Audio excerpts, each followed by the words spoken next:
prendre la forme principale de la pièce que je veux faire pour après pouvoir faire les détails.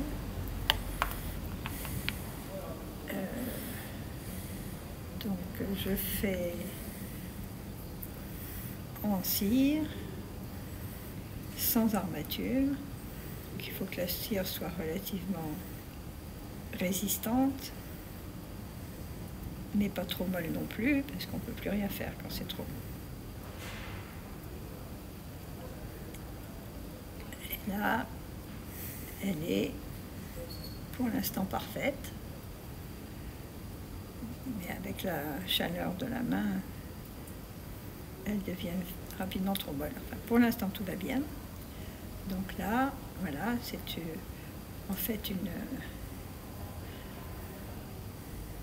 comme un bois flotté. Et je voudrais qui a une forme un peu particulière, enfin, comme tous les bois flottés.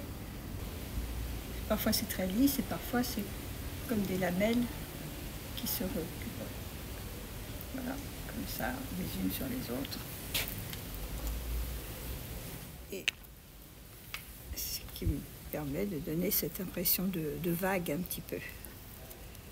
Donc, essayer de les compacter pour après s'envelopper les unes sur les autres.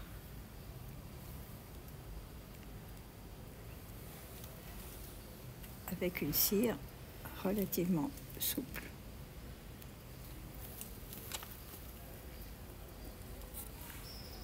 Que je peux transformer avec des instruments. Bon, la cire ne peut se travailler qu'avec des instruments métalliques. Si elle devient trop dure, éventuellement, à la bougie. Alors à ce moment-là, je préfère changer de cire, utiliser une cire plus molle. J'aime pas beaucoup travailler à la bougie. Là, je travaille au soleil, en fait.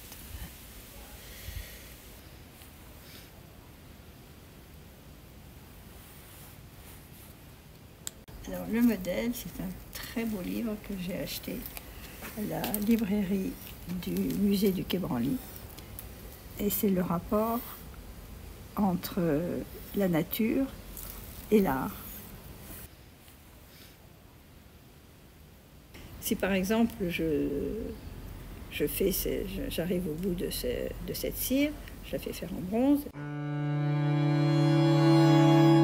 Moi je vois un couple de danseurs, bon, mais quelqu'un d'autre va voir autre chose, va voir une flamme, et c'est là où c'est l'intérêt des choses abstraites, c'est que chacun fait partir son imagination et voyage.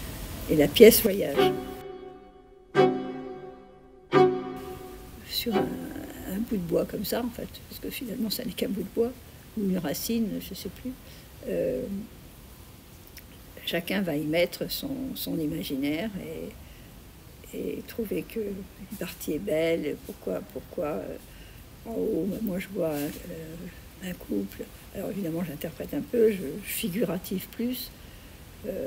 Ce qui n'est pas obligatoire du tout. Des personnes diraient que d'ailleurs il ne faut pas, c'est raté de vouloir mettre une partie figurative, c'est pas la peine. On a compris l'idée que ça. Mais on peut avoir d'autres idées hein, que la mienne. Et il y a des choses, des éléments naturels qui sont pleins de grâce, qui sont superbes. Voilà, ça, là, je suis assez contente. C'est pas fini du tout, parce que rien ne tient là, mais ça me plaît bien.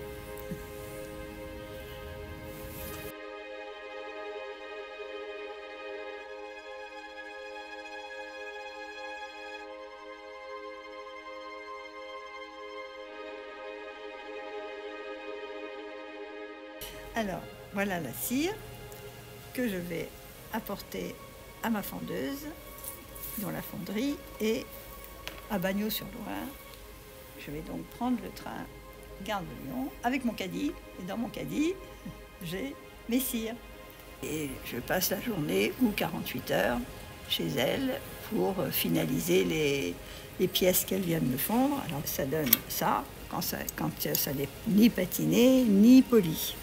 Ça, c'est un bronze brut, de chez Brut.